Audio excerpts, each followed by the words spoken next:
right now where it's time to watch. Luke 21, verse 36. It's time to keep our eyes open. If we had a theme to this lesson today, it's O true Israel, awake up out of your sleep. It's time to watch. Luke 21, verse 36. Watch ye therefore, and pray always, that ye may be accounted worthy to escape all these things that shall come to pass, and to stand before the Son of Man.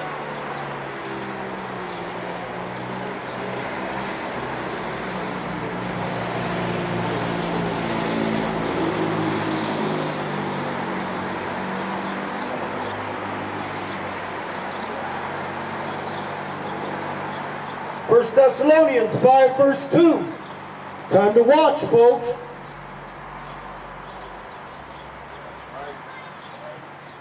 This is the book of 1 Thessalonians 5, verse 2. For yourselves know perfectly that the day of the Lord so cometh as a thief in the night. He's coming like a thief in the night, everybody.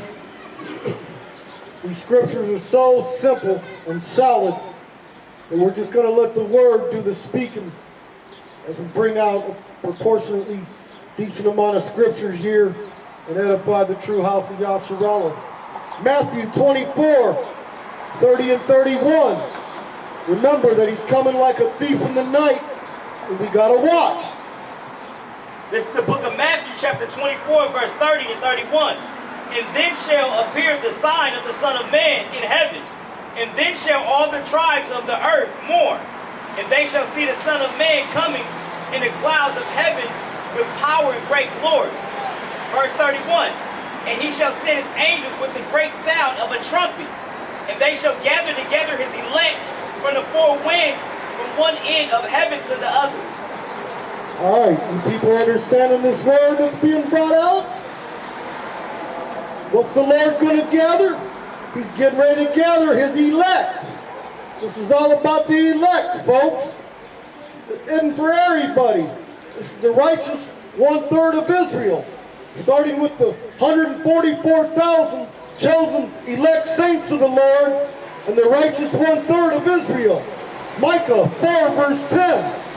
Understanding it's time to awake out of our sleep and watch. Micah 4, verse 10. Be in pain and labor to bring forth, O daughter of Zion, like a woman in travail. For now thou shalt go forth out of the city, and thou shalt dwell in the field, and thou shalt go even to Babylon. There shalt thou be delivered. There the Lord shall redeem thee from the hand of thine enemies. We're going to bring that out one more time quickly and break it down. Bring that out one more time. Micah 4, verse 10. Be in pain and labor to bring forth, O daughter of Zion. Okay, O daughter of Zion. Be in pain and labor being brought forth. A lot of howling going on. Excruciating pain in that moment of this deliverance. All right? We're dealing with the house of Zion, the house of David, the house of Yasharallah, the true Israelites. Keep going. Like a woman in travail. Like a woman in travail. That baby's coming. It's been a pump out. That baby's on its way. The Lord is on his way. Keep coming. For now shalt thou go forth out of the city. So now thou shalt go forth out of the city. All right. Scattered abroad. Ezekiel 37, 15 through 17. The scattering and the gathering of the northern kingdom and the southern. Judah and Israel being combined into one stick. The scattering being taken out of the city. Keep going. And thou shalt dwell in the field. And thou shalt dwell in the field. Understand your history, Israel. As you were scattered through 6 dispersions, you currently are in your 7th captivity over here in Mystery Babylon the Great, aka America, as well as various regions across this earth where the true Israelites have been scattered. You're now out in the field. Keep going. And And thou shalt go even to Babylon. And thou shalt go even to Babylon. You getting the picture? You true Israelites, collectively we're going to be combined and gathered into AKA Mystery Babylon, America. You understand? You're going to end up over here in America, all you Israelites, where the real showcase and the real show is about to pop off. You understand? It's all going to go down in America. The Father's saving the best for last. You understand? There shalt thou be delivered. That's what's going to happen. It's over here in Mystery Babylon, aka America, where we're going to see our deliverance. The basis of this whole thing is going to happen over here in Basra, aka America, Egypt, Sodom, Gomorrah, etc. You true Israelites, you true men of the Lord, under the hearing of my voice, under the spirit of Yahweh Bahashem Yahweh Shai, you know who's coming back to get us and where he's going to come get us at. So let's go ahead and bring out 1 Thessalonians 5, 19 and 20.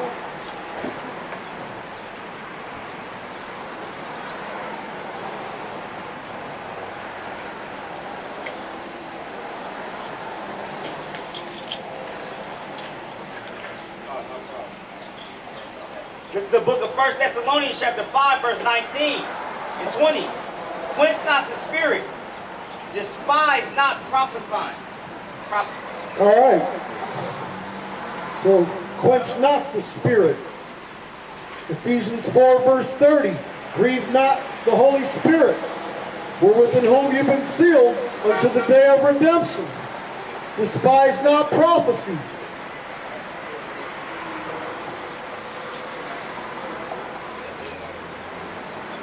Coming with a spiritual lesson today. Spiritual in a sense of we're not trying to please the flesh. This word might do some cutting, but it's also going to edify and build up, which is the Father's intended purpose and design. Revelations 3, verse 19. As many as I love, I rebuke and chasten. Be zealous therefore and repent. Be zealous therefore and repent. Grieving not the Holy Spirit, Ephesians 4:30, within whom we've been sealed unto the day of redemption. Understanding that that's a capital D, that day of redemption. That day that the Father's going to redeem his saints.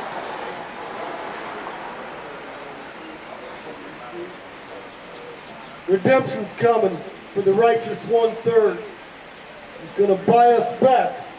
Scripture says when we are brought over here into this captivity, no man shall buy you. Well, the Lord's going to buy us back, all right? Revelations chapter 7, 1 through 3.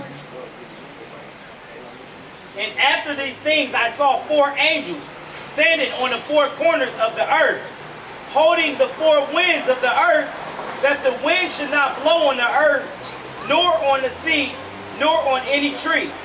Verse 2. And I saw another angel ascending from the east, having the seal of the living God. And he cried with a loud voice to the 4 angels, to whom it was given to hurt the earth and the sea. Verse 3, saying, hurt not the earth, neither the sea, nor the trees, till we have sealed the servants of God, of our God, in their foreheads. So we have sealed the servants of the Lord Yahweh on their forehead. So, in those 3 verses combined, we see that the Lord is holding back his wrath in the 4 corners of the earth. These angels are holding back the winds, which are symbolic of his wrath. He's about to let loose his wrath, but he's saying there through John the Revelator, to hurt not his elect men, but mark out the elect men who are going to be set up for an exemption and won't have to face this suffering. This thing comes with a knockout blow, so to speak. These aren't a lot of jabs and uppercuts. It's a knockout blow for you true Israelites. The Lord's trying to wake you up out of your sleep and bring back that newness and Mashiach Yahushai that he desires.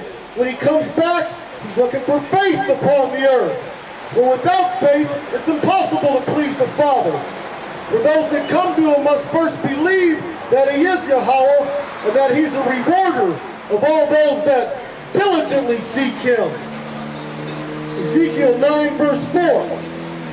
And the Lord said unto him, Go through the midst of the city, through the midst of Jerusalem, and set a mark upon the foreheads of the men that sigh and that cry for all the abominations that be done in the midst thereof.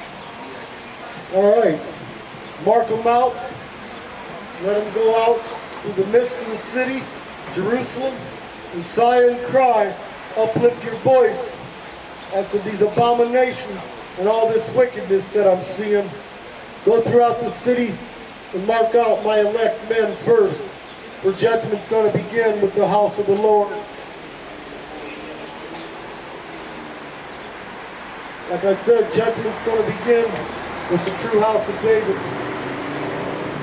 Book of 1 Peter, chapter 4, verse 17. For the time has come that judgment must begin at the house of God, and if it first begin at us, what shall the end be of them that obey not the gospel of God?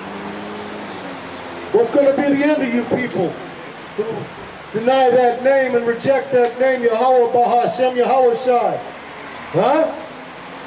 What's going to be the end of you people? Ezekiel 9, 5 and 6. We'll find out the end here. It's quite simple. It's going to happen with the quickness. Less than 1 hour, this demonstration is going to occur. But let's see what's going to happen. Ezekiel chapter 9, verse 5 and 6. What's going to be the end of you wicked? And to the others he said, in mine hearing, Go ye after him through the city, and smite. Let not your eyes spare, neither have ye pity. Verse 6. Slay utterly old and young, both maids and little children, and women, but come not near upon any man upon whom is the mark, and begin at the sanctuary. Then they began at the ancient men which were before the house. This whole thing's going to start the house of Yasharallah. And Yahweh Shai himself is going to get busy with the angels and execute his judgment on the unrighteous 2/3 of Israel, you Edomites and you heathen and pagan nations. Yeah, this is a thing of rulership. But the judgment has to occur first. We can't bring in, not we as in myself, but the Father, the Son, and the truth of his word cannot bring forth an eternal kingdom without the violent overthrow of this current wicked system. Sirach 39, 28 through 31.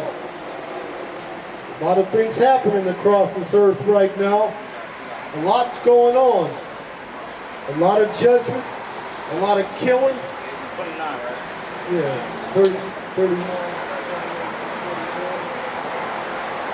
Just a lot of flat wickedness. Let's see what the word has to say about all that wickedness we see going on. Sirach 39, 28 through 31. There be spirits that are created for vengeance, which in their fury lay on sore strokes. In their time of destruction, they pour out their force and appease the wrath of him that made them. Verse 29. Fire and hail and famine and death, all these were created for vengeance. Verse 30. Teeth of wild beasts, scorpions, serpents, and the sword, punishing the wicked to destruction. Verse 31. They shall rejoice in his commandment, and they shall be ready upon earth when need is. And when their time is come, they shall not transgress his word. They shall not transgress his word. The point is to put that in an earthly sense for you people out here. When that mob boss, that mafia boss, the Don, when he puts a hit out, you don't come back to the Don or the boss without it being accomplished. You understand? These spirits out here are just laying in the cut, waiting on orders from Yahweh, while Yahweh Shai Bahashem Rakakwadash to execute that dreadful vengeance that the Lord is going to start executing across this earth, that appeases his wrath, keeps the Lord simmered down, so to speak, till this great final judgment. These wicked spirits, these evil spirits, have been set forth, and they're out there, like I said, just waiting in the cut for the Lord's command. And when they return unto him, the hit or the job is going to be accomplished, all right?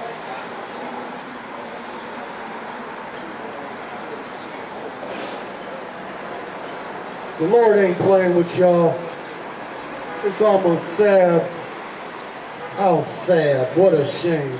It's almost sad how many of you doubt this word and what's truly going to occur across the earth. And in that day, it's going to be too late. You're going to say, those men were right. It was the Lord. Deuteronomy 32:39. See now that I, even I, am he, and there is no God with me.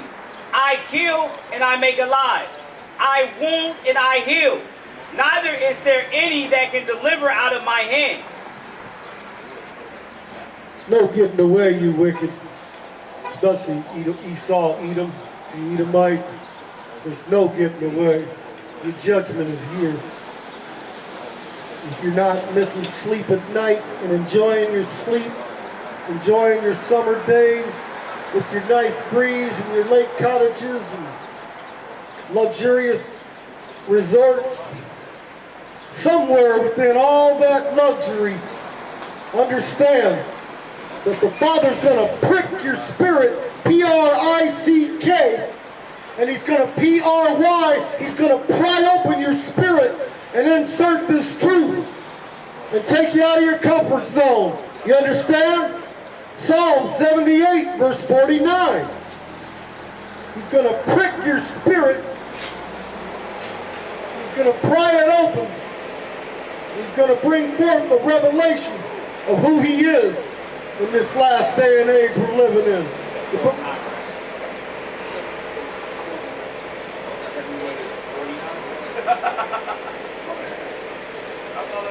This is the book of Psalms, chapter 78, verse 49.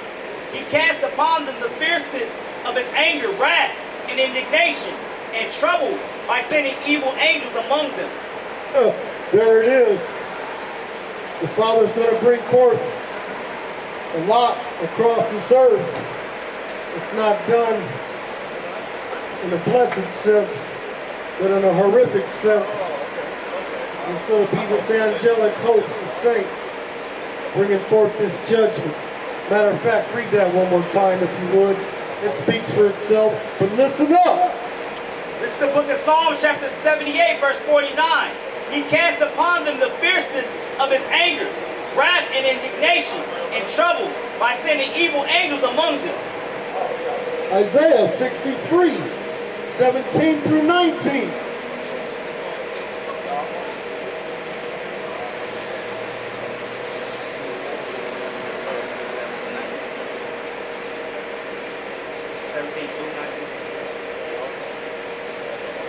This is the book of Isaiah, chapter 63, verse 17 through 19.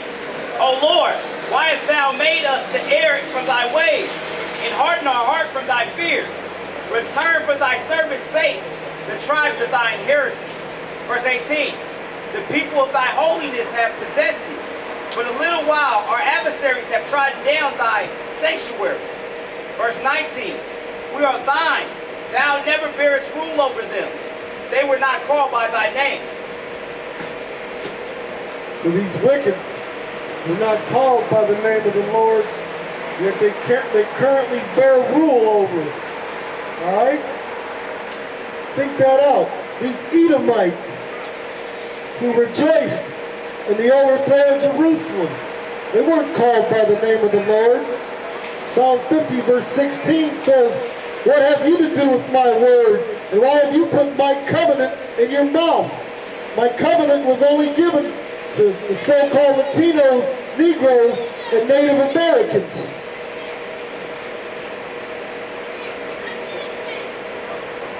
Yet, in the day of our destruction, you rejoiced. That word, So get this word, sister. that word raise, R-A-S-E, means to destroy. So, these Edomites here, listen to what they were doing as our holy temple was being destroyed. Psalm 137, verse 7. Remember, O Lord, the children of Edom in the day of Jerusalem, who said, raise it, even to the foundation thereof. Here's Jerusalem being destroyed and overran. Here's these Edomites, these so-called white people, all along the side peeping game saying, destroy them niggas. Take it down. Break them off. That's right. Make sure they're nothing when it's all done. All right? And if anything's left, shackle them up hand and foot. Put them on these ships. And let's ship them out to the next captivity. Huh? Come. First Maccabees. Well, let's go with Joel 3, 5, and 6. Yeah, as I'm driving through the fort the other day. We're here in Fort Wayne, Indiana. All right? This ain't Compton, Los Angeles. We're not in St. Paul, Minnesota. We're not in the Bronx or Harlem or New York. We're not in Dayton, Ohio. We're not in Memphis, Tennessee. We're not down in the NO. We're not up on the east side of Detroit. We're in Fort Wayne, Indiana. But as I'm driving through Fort Wayne, Indiana, I see the Greek Fest with blacks and whites, hands joined together, running up to get their gravy and their Greek gyros and whatever. You people need to understand those Grecians had us in a captivity too in the past, all right? It wasn't just the Romans. It wasn't just the Medes and the Persians. It wasn't just the Assyrians. It wasn't just the Babylonians. And I could keep going on, but my point is the Greeks had us in captivity as well. Joel 3, 5, and 6. Because ye have taken my silver and my gold, and have carried into your temples my goodly pleasant things. Verse 6, the children also of Judah and the children of Jerusalem have ye sold unto the Grecians, that ye might remove them far from their borders.